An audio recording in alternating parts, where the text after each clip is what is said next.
어려서 빨리 어른이 되고 싶었다. 결혼도 하고 출세도 하고 싶었다. 세월은 왜 이렇게 빠른지. 어느새 머리가 빠지고 주름이 생기더니 물 마시다 살에 들고 오징어를 2마리씩 씹던 어금니는 임플란트로 채웠다. 안경 없으면 더듬거리니 세상만사 보고도 못 본 척 조용히 살란 이치인가. 세상이 시끄러우니 눈 감으란 말인가. 모르는 척 살려니 눈꼴이 시린 게 어디 한두 가지인가. 나이 들면 철이 든다 하더니 보고 들은 게 많아선가 구박도 늘어가네. 잠자리 포근하던 젊은 시절은 가고 긴밤 잠 못 이루며 이 생각 저 생각에 개꿈만 꾸다가 뜬 눈으로 뒤척이니 긴 하품만 나오고 먹고 나면 식곤증으로 꼬박꼬박 졸다가 침까지 흘리니 누가 보았을까 깜짝 놀라 얼른 훔친다. 구두가 불편하여 운동화 신었는데 쿠션 따라 사뿐히 걷다가 중심이 헷갈려 엎드러지고 뒤뚱대니 꼴불견이로구나. 까만 정장에 파란 넥타이가 잘 어울리더니 이제는 트렌드가 아니라나. 어색하기 짝이 없어 차라리 등산복 차림이다. 소갈머리 빠진 머리는 여름에 뜨겁고 겨울에는 추워서 번거지 뒤집어 쓰는데 손발은 봄이 오는 소리 모른 척 시리구나. 전화번호부에 등록한 이름은 하나둘 지워져 가고 누군지 알듯 모를 듯한 이름은 삭제를 한다. 정기 모임 날짜는 꼬박꼬박 달력에 표시하며 친구들 얼굴 새기고 이름도 새겨보며 손꼽아 기다려진다. 늙는 것이 아니라 익어간다는 말은 아마도 가을 논에 풍년 들어 허리 굽혀 고개 숙인 벼이삭을 말했는가 보다. 점점 늘어가는 것은 기침 소리여 손발이 저리고 서랍장에는 자식들이 사다 준 건강식품과 병원 약봉지뿐이다. 외출하려면 행동이 느려지고 신발 신고 현관을 나가다가 다시 돌아와 안경 쓰고 나가다 돌아서 지갑 찾고 마스크 챙겨서 나가는데 뭔가 불안해서 멈추니 핸드폰 두고 나왔다. 이쯤 되니 혹여 치매인가 불안에 떨다가 하루 이틀 지냈더니 제자리 오락가락. 모임에 나갔더니 너도 나도 그렇다 하니 정상이라 치부하고 그러려니 한다. 이제 뒤돌아보니 가버린 시절 그립고 추억으로 가득한 지나간 날들이 인생의 가치였다. 아이들아, 어른이 되려고 하지 마라. 추억이 그리우려니 거기에서 머물러 꿈을 꾸어라. 어른이 되니 이렇게 인생이 간다. 저물어 간다. 모르는 척 세월이 간다. 송정 작가님의 세월이 간다라는 시가 어떠셨나요? 이 세상에 늙지 않는 사람은 없습니다. 가는 세월 막을 수는 없겠지만 단풍이 아름답게 물들듯이 우리도 그렇게 나이 들어가야 하지 않을까 합니다. 오늘도 인생을 살아가는데 꼭 필요한 인생의 지혜를 들려드리겠습니다. 평생 연락 없던 친구가 딸 결혼식 청첩장을 보냈는데 가야 하나요? 과거 친하지도 않고 전화도 하지 않고 지냈는데 갑자기 전화 받아 보니 자기 아들 결혼한다고 꼭 오라고 당부했는데 갈지 고민됩니다. 여러분, 혹시 나이 들어 혹은 은퇴 후에 이런 문자나 연락 받아보지 않으셨나요? 몇 년 동안 소식 끊고 지냈었는데 경조사 때 연락하는 사람들이 있습니다. 별로 친하게 지냈던 것도 아니고 얼굴만 겨우 아는 사이임에도 모바일 청첩장이나 부고장을 보내는 사람도 있습니다. 경조사비는 사실 뿌린 대로 거둬지지 않습니다. 어떤 분은 경조사비로만 1,000만 원을 썼는데 금액의 절반도 회수하지 못했다고 합니다. 누군가는 이런 것을 보면 경조사비를 돈 걷어들이는 수단으로밖에 보이지 않는다고 말하기도 합니다. 또 어떤 분은 20만 원을 지인 경조사에 냈는데 나중에 자기 경조사에 그 지인은 5만 원만 내고 갔다며 씁쓸하다는 글을 남겨주기도 했습니다. 사실 경조사는 것이 허례허식 문화라고 생각하는 분들도 많습니다. 경조사라는 게 정말 무엇을 위한 것인지 상대방을 축하해주고 위로해주기 위한 것이 아닌 단순히 주고받는 금전 거래나 다름없이 느껴지기도 합니다. 특히나 은퇴를 하고 나면 경조사비로 배우자와 갈등을 빚는 분들도 많습니다. 여기 주말에 경조사를 챙기러 나갈 채비를 하는 60대 김씨가 있습니다. 20년 만에 예전에 친하게 지냈던 동창이 자기 아들이 이번에 결혼을 한다며 연락이 온 것이었습니다. 영씨가 너 진짜 오랜만이다. 잘 지냈냐? 창배구나. 너 웬일이냐? 친구는 오랜만에 연락해 바로 자식 결혼 얘기를 꺼내기가 민망했는지 정말 반갑다며 우리 예전에 어디 갔었던 거 기억나냐며 추억 얘기를 꺼냈습니다. 그러다가 통화가 끝날 무렵 자식의 결혼 소식을 전했습니다. 이번에 막내 아들이 결혼하는데 또 자식 결혼식은 부모 인맥이 중요하잖냐. 그래야 내 체면이 서기도 하고 꼭 좀 와줬으면 한다.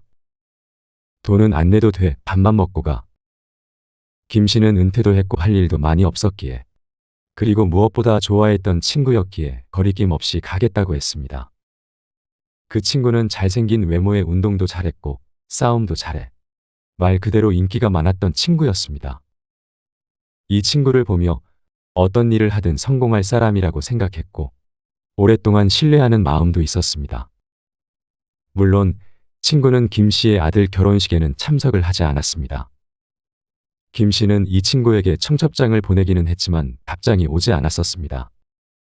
김 씨는 그냥 일이 바쁜가 보지 하고 크게 개의치 않아 했습니다. 김 씨는 요새 결혼식 밥값도 비싸니 10만 원 정도를 하려고 했지만 아내는 기겁했습니다.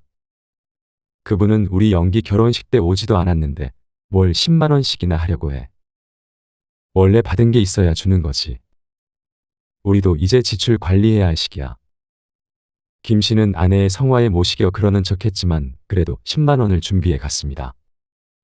사실 김 씨는 은퇴하고 외로움을 많이 느끼던 상태였습니다. 은퇴를 한 후 직원들의 경조사에 빠짐없이 참석했지만 누구 하나 은퇴한 김 씨를 반겨주는 사람은 없었습니다. 김 씨가 직장에 다닐 때면 명절 아침부터 제사도 지내지 못할 정도로 전화기에 불이 붙었지만 은퇴 후 1년 만에 찬밥 신세가 되어버렸고 1년 전 김 씨가 부친상을 당했을 때 그만둔 부하 직원 중 3명만 잠깐 인사하고 가는 정도였습니다. 김 씨는 옛말에 정승 집에 개가 죽으면 북적이지만 정승이 죽으면 개미 한 마리 없다는 말이 이런 거구나 생각했습니다. 김 씨가 이런 일을 당할 때면 아내는 한마디씩 거들었습니다. 웃긴 게 여러 군데 모험이 있지만 가만 보면 애들 시집 장가 다 보내고 부모님 상 치른 후엔 은근히 모임에 안 나오는 인간들도 많더라. 다들 자기들만 생각하는 거지. 왜 그렇게 사는지들. 한창 외로워하던 김 씨에게 연락해준 친구는 김 씨에게 큰 위로가 되었습니다. 친구는 자식 결혼식에 와준 김 씨를 격하게 반겨줬습니다. 영씨가 와줬구나, 고맙다. 격하게 반겨주는 친구로 인해 김 씨도 먼 길 온 게 헛되지 않았구나 생각했습니다. 김 씨는 결혼식장에서 동창을 많이 볼 수 있을 거라 생각했지만 의외로 아는 얼굴들이 많이 보이지는 않았습니다. 경철이랑 규식이 안 왔냐? 그러자 친구는 약간 버벅이며 걔네는 몸이 안 좋은가 봐. 오지는 못하고 축의금만 보냈어. 김 씨는 약간 뻘쭘하게 모르는 사람들이 섞인 테이블에 앉아 있었습니다. 며칠 후 그 친구에게서 연락이 왔습니다. 와준 것이 너무 고맙다며 식사를 대접하고 싶다는 연락이었습니다. 친구는 근사하게 대접하고 싶다며 1인당 20만 원이 넘는 식사 자리로 초대했습니다. 김 씨는 살짝 부담스럽긴 했지만 그래도 와준 것을 정말 고마워하는구나 생각했습니다. 이런저런 과거 얘기를 하다가 김 씨가 물었습니다. 그나저나 내 번호 어떻게 알았어? 경철이한테 물어봤지. 그건 그렇고 퇴직했다며. 앞으로 계획은 어때? 술이 어느 정도 들어간 후에 친구는 어떻게 김 씨가 퇴직한 사실까지 훤하게 꿰뚫고 있었는지 이렇게 물었습니다. 김 씨는 약간 이상함을 느꼈지만 이제 계획해야지 하며 어영부영 답했습니다. 사실 김 씨는 모아놓은 돈이 많지 않아 이제부터 어떻게 돈을 벌어야 하나 고민을 많이 하던 찰나였습니다. 그 사실을 간파했는지 친구가 갑자기 땅 얘기를 시작했습니다. 친구는 어느 사기꾼들이 하는 멘트처럼 아는 부동산에 계신 분이 평당 30만 원 하는 야산이 있다는 얘기를 하며 고급 정보인 양 너한테만 알려주는 거라며 소근소근 얘기를 시작했습니다. 어디 산업단지 근처라 4에서 6년 사이에 개발이 되면 크게 돈을 벌 수 있다고 말했습니다. 김 씨는 친구의 의도를 단번에 눈치챘습니다. 실제로 그곳은 지금 소문이 조금씩 돌던 곳이라 만약 정확한 지식이 없다면 누구라도 속을 수 있는 정보였습니다. 평소 김 씨는 부동산에 관심이 많았기에 부동산 정보에 매우 빠삭했습니다. 김 씨는 씁쓸했습니다. 그래도 착했던 김 씨는 생각해 본다며 그냥 둘러댔습니다. 그러자 친구는 놓치면 안 된다고 계약금을 먼저 넣으라고 말했습니다. 김 씨는 속으로 누굴 바보로 아나 생각했지만 그 상황에서 할 수 있는 것은 많지 않았습니다. 얘기를 가만히 듣다 보니 기획부동산이라는 것을 김 씨는 간파했습니다. 기획부동산이란 가치가 떨어지는 부동산을 호재가 있다며 비싼 값에 팔아넘기는 것을 의미합니다. 땅에 대한 생각이 전혀 없던 사람일지라도 개발만 되면 몇 배의 수익을 보장한다는 달콤한 말에 속아 사기를 당할 수 있는 수법입니다. 김 씨는 어차피 경제권은 아내한테 있어서 내 맘대로 할 수 있는 건 없다고 답하며 아내 핑계를 대며 빠져나오려 했습니다. 그러자 얼마 안 가 친구는 돌변해 너 아내한테 휘둘리고 사냐. 남자가 임마 자존심이 있지 하며 갑자기 말을 막 하기 시작했습니다. 넘어올 거라고 확신을 해서 비싼 음식도 사줬는데 안 넘어온 것이 분했는지 술이 많이 들어가자 점점 친구는 더 말을 막 하기 시작했습니다. 야, 뭐도 아닌 게 진짜. 좋은 거 소개시켜줬더니 사람 말이 우습냐 하며 시비를 걸기 시작했습니다. 김 씨는 많이 취했다며 잠깐 화장실로 갔다 와서 다시 얘기하자고 말했습니다. 김 씨는 자기 음식값은 계산하고 그대로 집으로 향했습니다. 더 이상 엮이기 싫고 시간 낭비하기 싫다는 이유에서였습니다. 전화가 울렸지만 연락처도 바로 차단했습니다. 얼마 후 다른 친구에게서 김 씨에게 연락이 왔습니다. 야, 너 창배 만났었냐? 걔가 너에 대해 안 좋은 소문 엄청 퍼뜨리고 다니던데. 뭐라는데? 사기꾼 친구는 김 씨의 아내가 술집 여자였다니 자식들 일자리 하나 못 얻고 불쌍하게 산다느니 하는 등의 거짓 소문을 퍼뜨렸습니다. 김 씨는 참 유치하다고 생각했습니다. 나이가 몇인데 이런 소문을 퍼뜨리고 다니는지 어이가 없었습니다.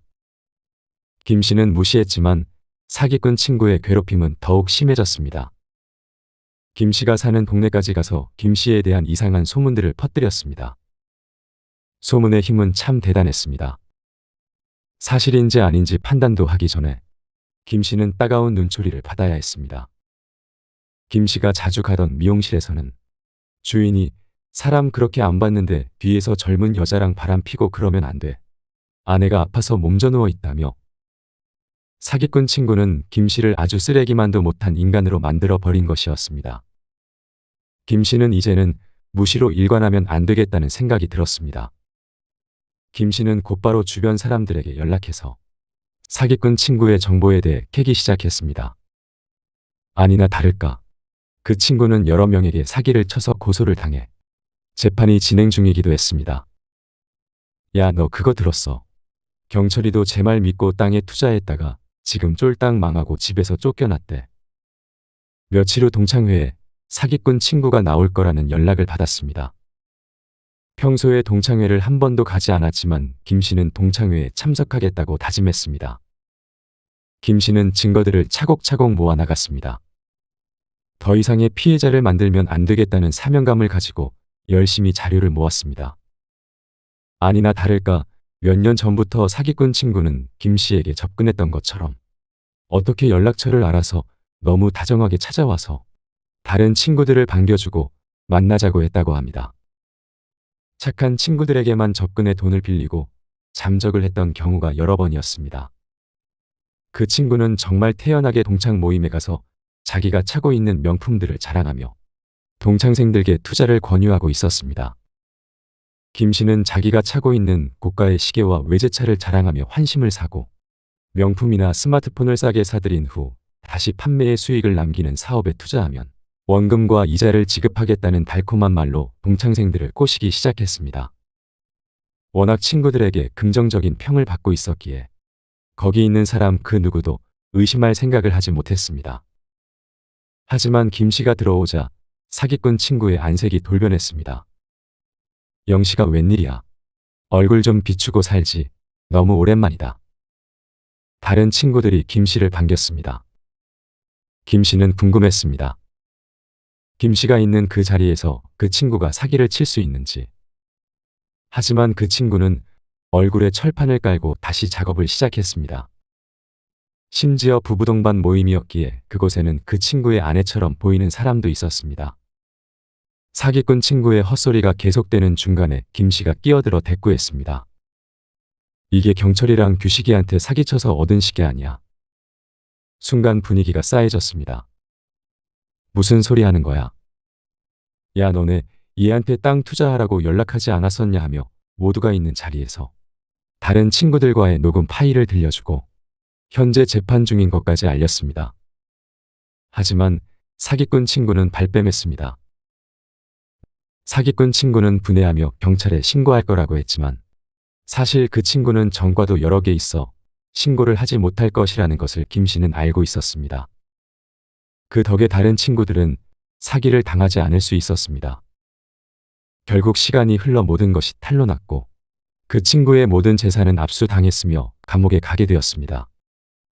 다른 친구들은 김 씨에게 고마움을 표했습니다. 너 아니었으면 진짜 꼼짝없이 당할 뻔했네. 저런 쓰레기만도 못한 인간. 일에 대한 소문이 다시 퍼지며 김 씨는 동네 사람들에게도 오해를 풀 수 있었습니다. 김 씨는 이날 이후로 모르는 번호이거나 오랜만에 오는 친구의 연락은 받지 않기로 했습니다. 무슨 욕심에서 전화를 받았는지 모르겠지만 이제는 관계든 뭐든 정리해야 하는 시기라고 생각했습니다. 김 씨는 과거가 그리웠는지 모르겠습니다. 하지만 이날 이후 과거는 과거로 남겨두기로 했습니다. 그 이후에도 오랜만에 연락 오던 친구들은 대부분 아쉬운 게 있어서 연락이 오는 경우가 많았습니다. 예전에 김 씨가 전화나 문자를 했을 때 받지도 않던 친구들이 뭔가 김 씨에게서 하나라도 더 떼먹으려고 연락을 하는 것이었습니다. 김 씨는 이 일 이후로 혼자 보내는 시간을 많이 가졌습니다. 은퇴하고 그동안 베풀었다고 생각한 것도 모두 잊고 김 씨는 그간 회사에서 대우받았던 대접은 남은 일생이 없다고 생각했습니다. 김 씨는 지나가는 가게 앞 전신 유리창에 비추어진 자신의 모습이 너무 낯설기도 했습니다. 이게 남들이 보는 내 모습이구나 싶어서 깜짝 놀라기도 하고 받아들이는 과정이 비참하기도 했지만 금방 익숙해졌습니다. 김 씨는 이날 이후로 이제 경조사에도 잘 가지 않고 혈육인 경우에만 참석했습니다. 여러분 이 이야기를 들으니 무슨 생각이 드시나요? 경조사에서 20년 만에 본 친구의 황당한 반응에 참으로 씁쓸함을 느낍니다. 이 이야기를 한번 들어보세요. 여유로운 저녁 식사를 마치고 맞이한 평화로운 휴식 시간을 휴대폰 진동이 방해합니다. 확인해보니 지난 몇십 년 동안 함께 직장 생활하며 나름 가깝게 지낸 직장 동료의 부친상 부고 문자입니다. 부고 소식에 복잡한 생각이 들어 아내에게 의견을 구해보니 아내는 조의금만 보내고 가지는 말랍니다. 장례식장이 여기서 멀지도 않는데 얼굴이라도 한번 비칠까 하는 고민이 들었지만 아내의 조언대로 조의금만 보내기로 하고 이내 심란한 마음을 접었습니다. 제가 들려드린 이야기의 주인공은 직장에서 은퇴하고 몇 년이 지나 올해 70대의 문턱을 넘은 남성분입니다. 긴 세월 산전수전 다 겪은 그가 살면서 흔히 접하는 부고 문자 한 통에 왜 이리 심각하게 고민했던 것일까요? 그건 바로 그가 은퇴하고도 이미 몇 년이 흐른 뒤여서 직장 동료였던 사람들과 교류가 많이 끊긴 탓이었습니다. 그는 사실 명예롭게 은퇴한 직후에는 그나마 교류하던 몇몇 직장 동료의 경조사 연락을 받을 때마다 거의 무조건 참석했었습니다. 그 당시 본인 딴에는 동료라고 생각하는 후배들이 고심 끝에 은퇴자에게 나름 어렵게 연락을 주었을 것이라 생각해서 그 고마운 마음에 진심으로 보답하고자 연락이 올 때마다 의무감을 가지고 열심히 참석했다고 합니다. 하지만 이런 이유로 경조사에 참석할 때마다 현장에서 자신을 마주하는 동료들의 반응은 본인의 예상과는 크게 달랐답니다. 현장에 도착한 자신을 반가워하거나 초대에 응해줬다고 진심으로 고마워하기는커녕 자기를 대하는 낯빛만 봐도 불편한 기색이 바로 느껴지고 일을 모두 치른 후에도 특별히 따로 연락하는 경우가 단 한 번도 없었다는 것입니다. 그는 나름대로 지인으로 여긴 사람들에 대한 신의를 생각해서 자리라도 채워주려고 열심히 참석했지만 이런 반응을 빈번하게 겪으며 내심 상처받기를 수차례 이렇게 앞뒤 안 맞는 이상한 초대에 의문이 생기지 않을 수 없었다는데요. 그래서 결국에는 이런 초대가 다 무슨 의미가 있나 하고 한동안 심한 허탈함에 크게 괴로워했다고 합니다. 이러한 이야기와 비슷하게 활발한 사회적 교류가 끝나는 은퇴 이후의 노년기에 연락이 오는 경조사를 도대체 어디까지 챙겨야 하는지 고민인 분들이 우리 주변에 참으로 많습니다. 실제로 은퇴 후, 노후 생활을 시작한 제 주변의 많은 분들이 말년이라는 새로운 국면에 접어든 요즘에 들어서 과거의 인간관계 때문에 적잖이 어려움을 느끼고 있다고 하는데요. 그래서 오늘은 은퇴 후 노년기에 들어 경조사에 함부로 가면 안 되는 3가지 이유를 자세히 알려드리려고 합니다. 은퇴 후 경조사에 함부로 가면 안 되는 이유 첫 번째, 인간관계가 은퇴 후에 완전히 새롭게 시작되기 때문입니다. 오랫동안 다닌 직장에서 은퇴하는 순간 이전과는 완전히 다른 인생이 시작됩니다. 퇴직한 다음 날 아침에 해는 똑같이 뜨지만 어제와는 전혀 다른 일상이 펼쳐지죠. 직장 생활을 오래 하다가 은퇴하신 남편분들, 또 이런 남편을 둔 아내분들은 더더욱 공감하실 겁니다. 매일 챙겨 입던 출근복을 옷장에서 꺼낼 일이 없어지고 늘 규칙적이던 점심시간 역시 꼭 지킬 필요가 없어집니다.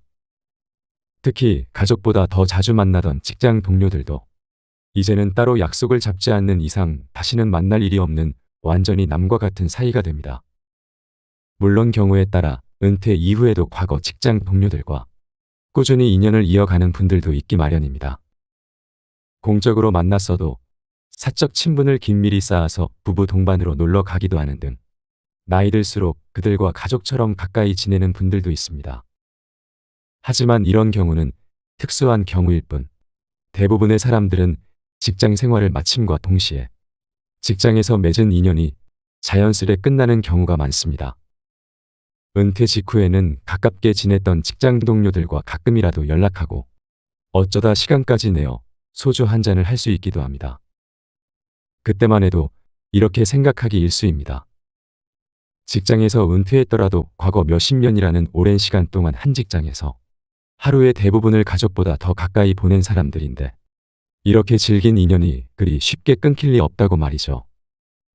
같은 직장, 같은 분야라는 공통점이 있을 때에는 동료 간에 함께 나눌 이야기도 많고 서로의 다른 생각까지 업무에 필요하다 여길 수 있기에 서로 존중하는 관계가 지속적으로 유지될 수 있습니다. 하지만 직장 생활이 끝나서 내가 진행하는 일은 물론이고 직장에서의 역할까지 없어지고 나면 이때를 기점으로 나를 필요로 했던 사람마저 내게 필요성을 느끼지 못하고 자연히 멀어질 수밖에 없습니다. 최근 몇 년 전 은퇴를 맞이한 저의 지인 한 분이 이와 비슷한 일을 겪었다고 합니다. 다니던 직장의 같은 부서에 무려 띠동갑이 넘을 정도로 어리지만 사람들에게 싹싹하고 일도 야무지게 잘하는 데다 의욕까지 넘쳐서 본인이 은퇴하기 전까지 오랜 시간 아끼던 후배가 있었다고 합니다.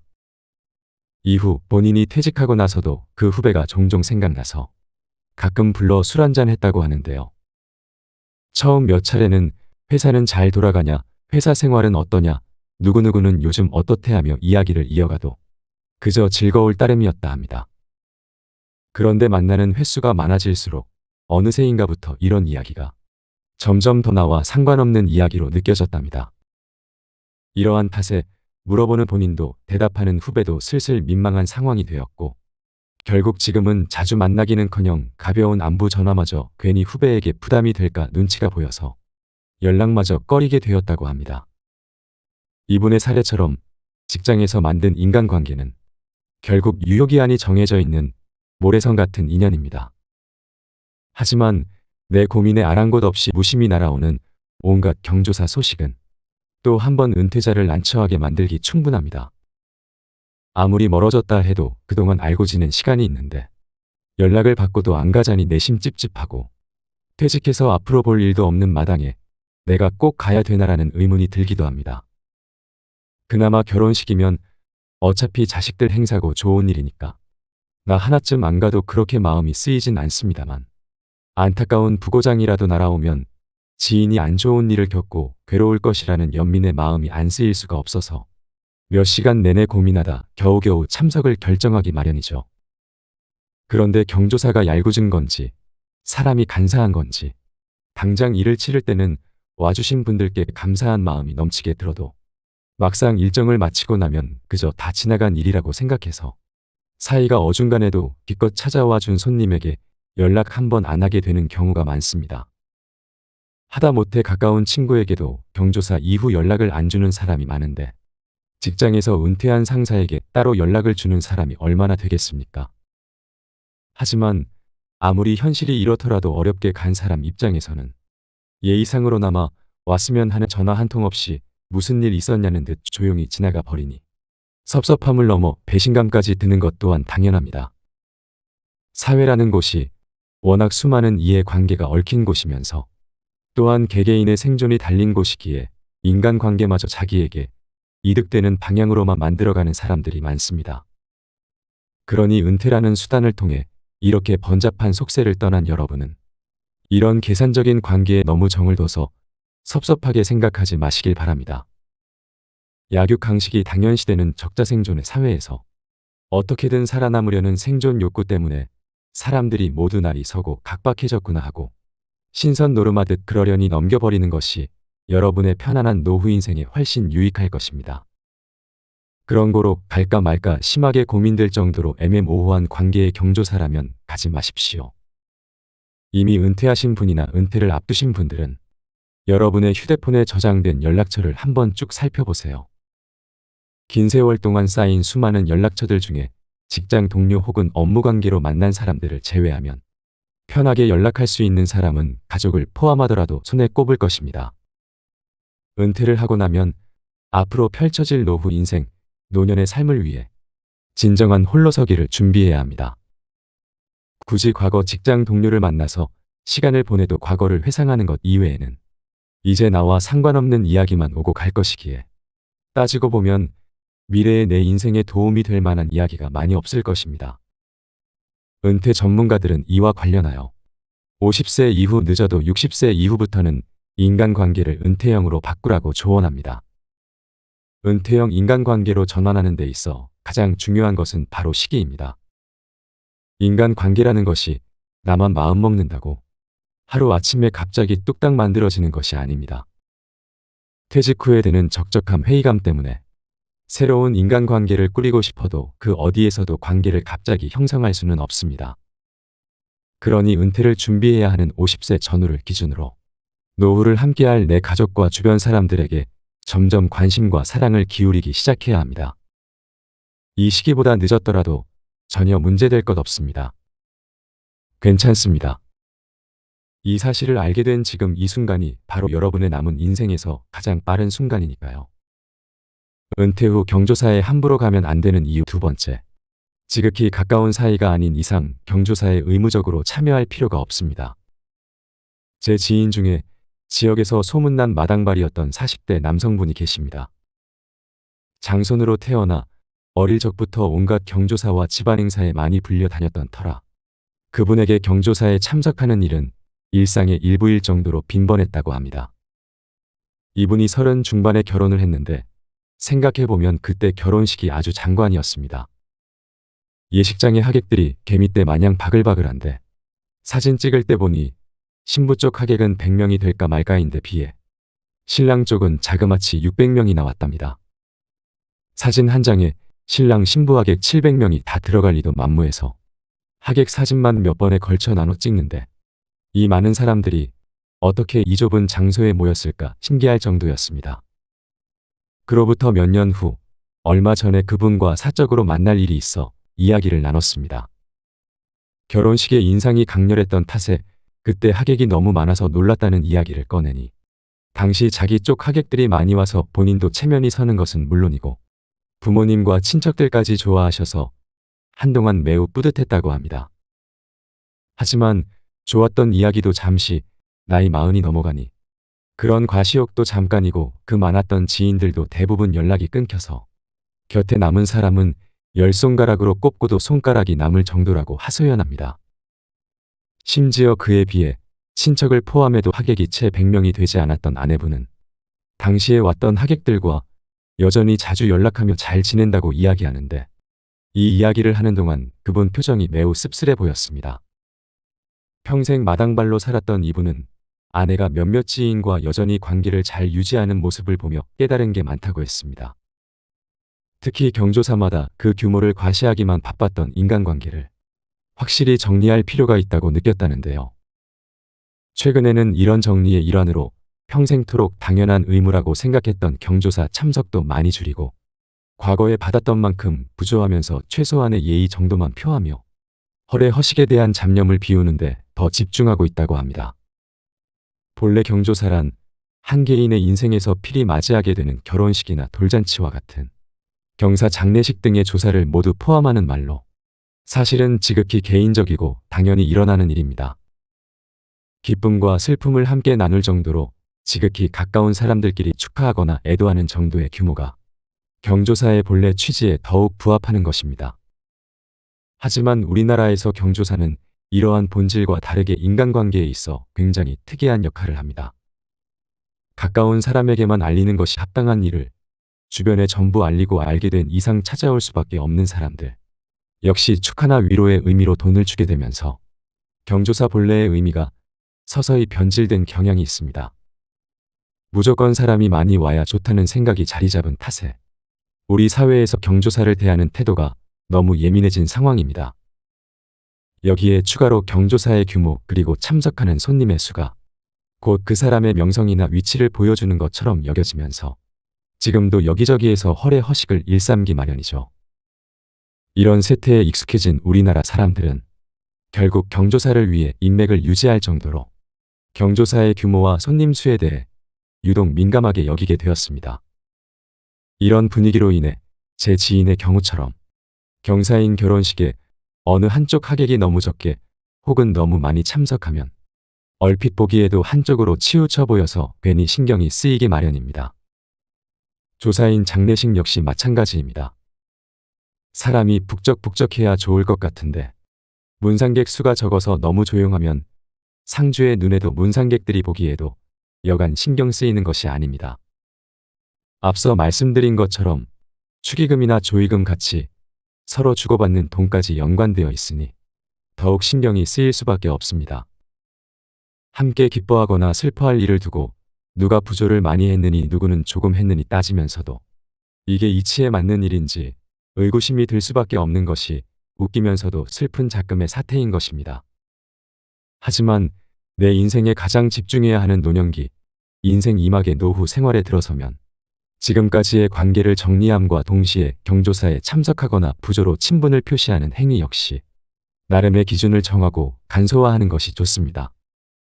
특히 은퇴했거나 노후를 맞이하며 제2의 인생을 준비하는 분들은 의무적으로 유지했던 관계를 확실히 정리할 필요가 있습니다. 퇴직하면 직장 동료와의 관계가 정리되고 나이가 들수록 동창회에서 서로 불편하던 친구들과는 자연스레 안 보게 됩니다. 이처럼 시간이 흐르면서 기존의 관계가 자연스럽게 정리되기도 하는데 그 와중에도 정리하지 못한 사람이 있으면 단지 연락처를 알고 있다는 이유로 부고 문자는 계속 날아오니 가야 할지 말아야 할지 함부로 결정하기 어려운 고민이 생기는 것입니다. 하지만 이제부터는 그렇다고 너무 난처해 하실 필요 없습니다.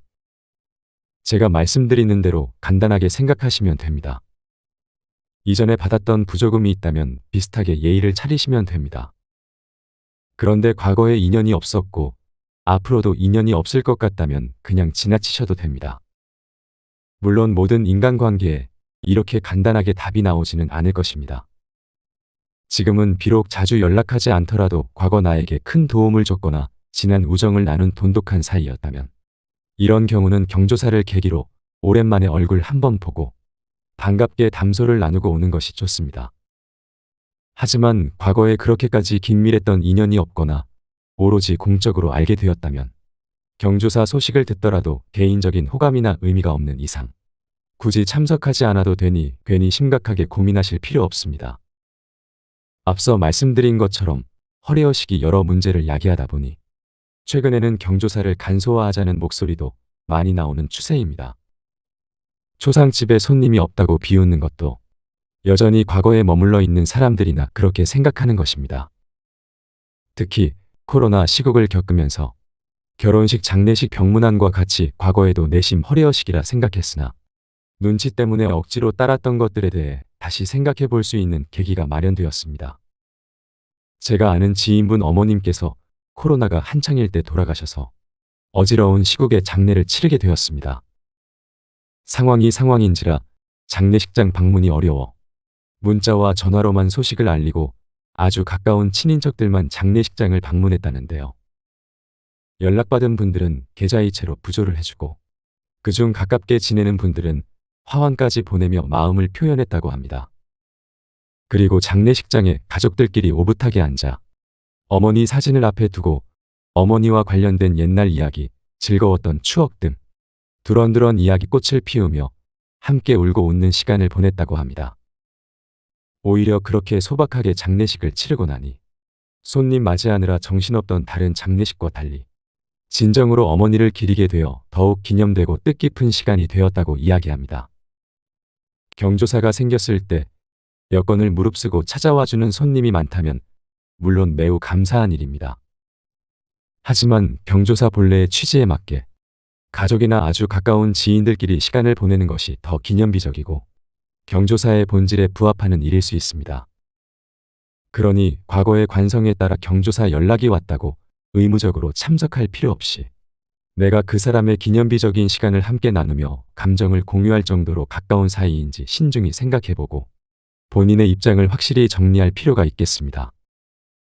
은퇴 후 경조사에 함부로 가면 안 되는 이유 세 번째, 부조로 들인 돈의 절반도 다시 못 돌려받을 정도로 인간관계가 많이 정리됩니다.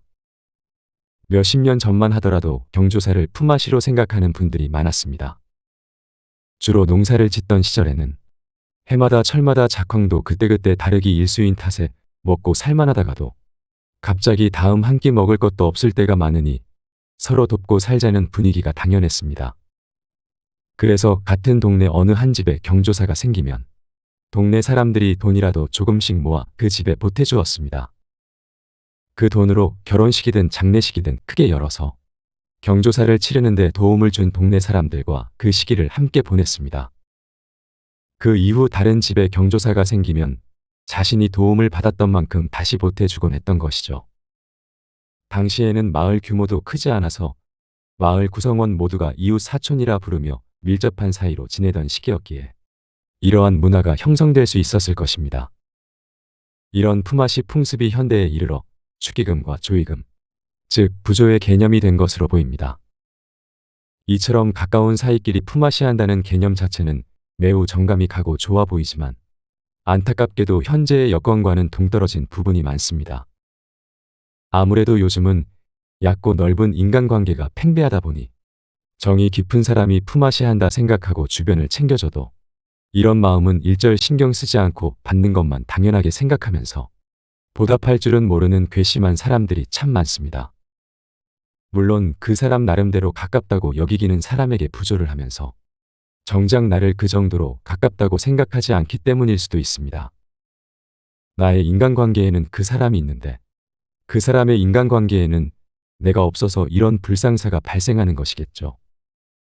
이런 상황이 부지기수임에도 나의 인간관계가 정리되지 않은 탓에 경조사 소식이 오는 대로 모두 참석하고 부조를 하고 있다면 아마 여기에 들어가는 비용만 해도 만만치 않을 것입니다.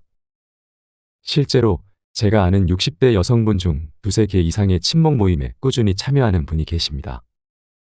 이 모임들도 자식들이 결혼하거나 부모님이 돌아가시면 당연히 서로 부조하며 잘 챙겨주었다고 합니다. 그런데 이 모임에 속해 있던 어떤 분은 아들, 딸 결혼시키고 부모님 상, 시부모님 상까지 전부 치르고 나니 보란듯이 모임의 발길을 끊어버렸답니다.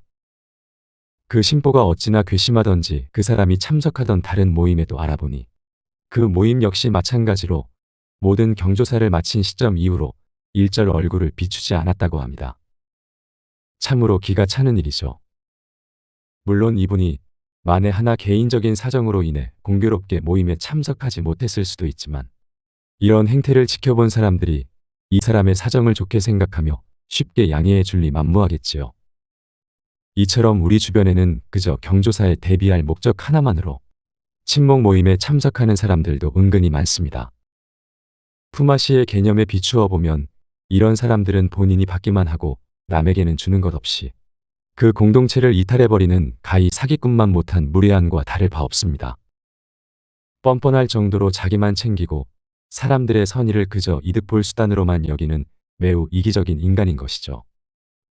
하지만 법적으로 어떤 계약서를 쓴 것도 아니고 누가 강요해서 모임을 유지하는 것도 아닌 탓에 그 누구라도 안 좋은 마음을 먹으면 언제든 자기 이익만 챙긴 채 신뢰를 깨고 나가버릴 수 있어서 괜히 선량한 분들만 마음의 상처를 입는 안타까운 상황이 여기저기서 보이곤 합니다.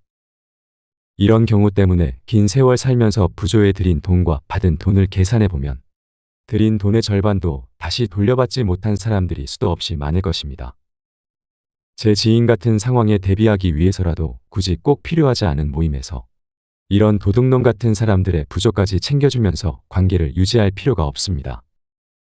괜히 남들 경조사 열심히 챙겨봤자 죄다 나가는 비용일 뿐 시대가 각박해지면서 그만큼 챙김받지도 못하기 때문입니다.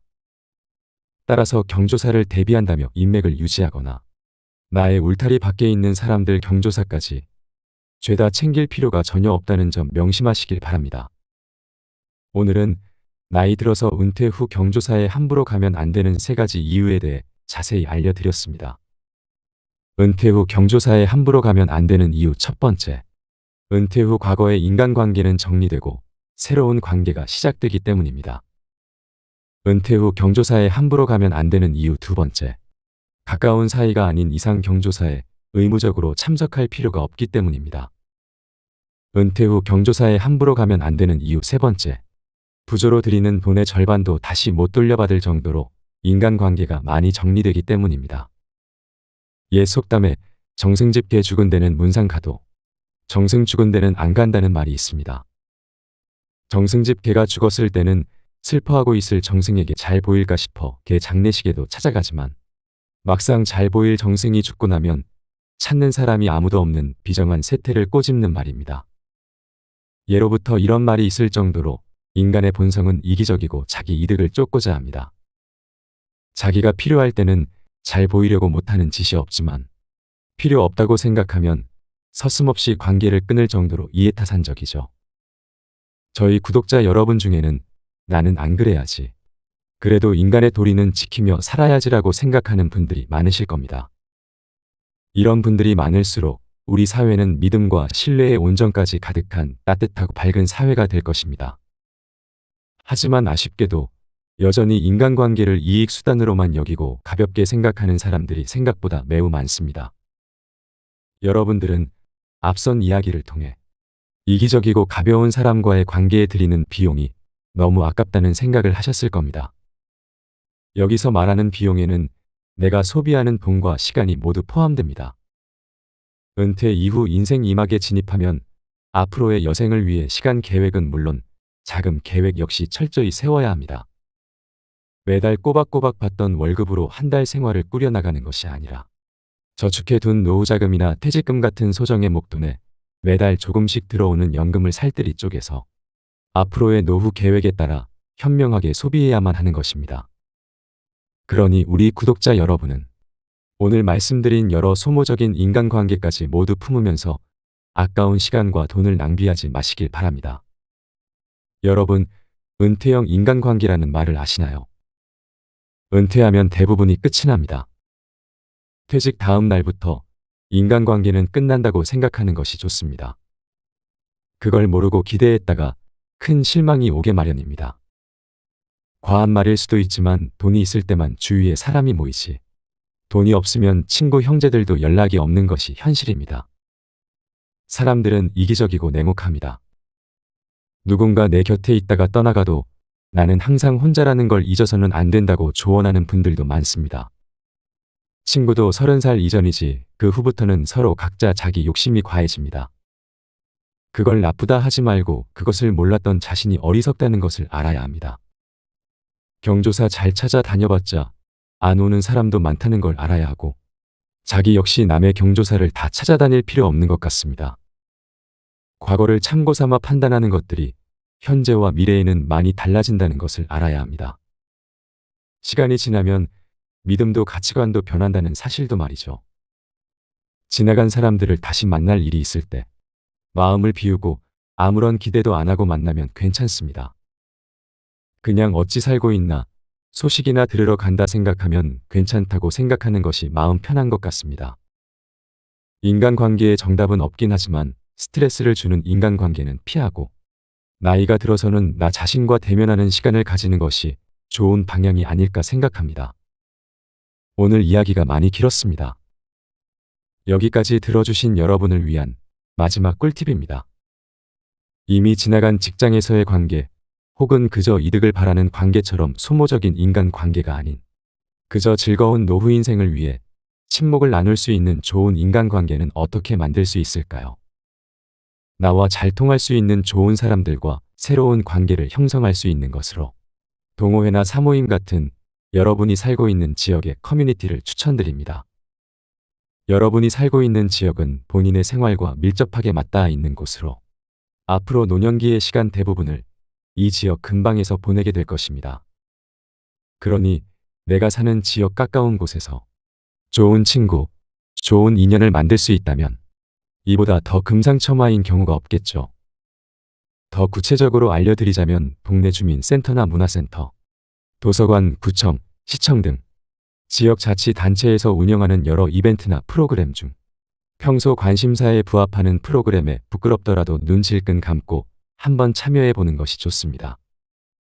운동을 좋아하는 사람, 독서를 즐기는 사람, 노래나 악기에 관심이 있는 사람 같이 프로그램의 내용에 따라 취미와 관심사, 심지어 가치관과 성향까지 비슷한 이웃들이 참여할 가능성이 매우 높습니다. 그래서 이런 프로그램 참여를 통해 잘 맞는 사람을 알게 된다면 온갖 이야기를 나누며 즐거운 노년기를 보낼 수 있는 좋은 친구로 발전할 수 있을 것입니다. 나이가 들수록 좋은 사람을 곁에 두고 그 사람과 평생 함께하는 것이 노후 인생의 질에 지대한 영향을 미칩니다. 그러니 새로운 인간관계를 아무리 늦게 시작한다고 해도 말이 잘 통해서 가볍게 농담을 나누기도 하고 때로는 진심을 나눌 수 있는 좋은 분들과 인연을 맺을 수 있도록 더욱 열정적으로 도전해 보시길 바랍니다. 마지막으로 딱 한 번만 더 당부드립니다. 경조사 소식을 받았음에도 가야 할지 의문이 들 정도로 생각이 많아지는 사람의 경조사라면 노후에 가장 귀한 시간과 돈이라는 소중한 비용을 아끼기 위해서라도 굳이 찾아가지 마십시오. 그 소중한 비용은 여러분의 남은 인생의 가장 소중한 사랑하는 내 가족의 행복 그리고 세상 그 무엇보다 중요한 본인의 행복을 위해 써야 합니다. 노년일수록 더욱 값지게 여겨지는 돈과 시간이라는 귀한 비용을 여러분을 위한 삶에 알차게 투자함으로써 앞으로 긴 시간 누리게 될 노후의 일상을 더욱 충만하고 행복하게 만들어 나가시길 간절히 바랍니다. 이상으로 인생 철학이었습니다. 철학이 있는 당신의 삶을 응원합니다.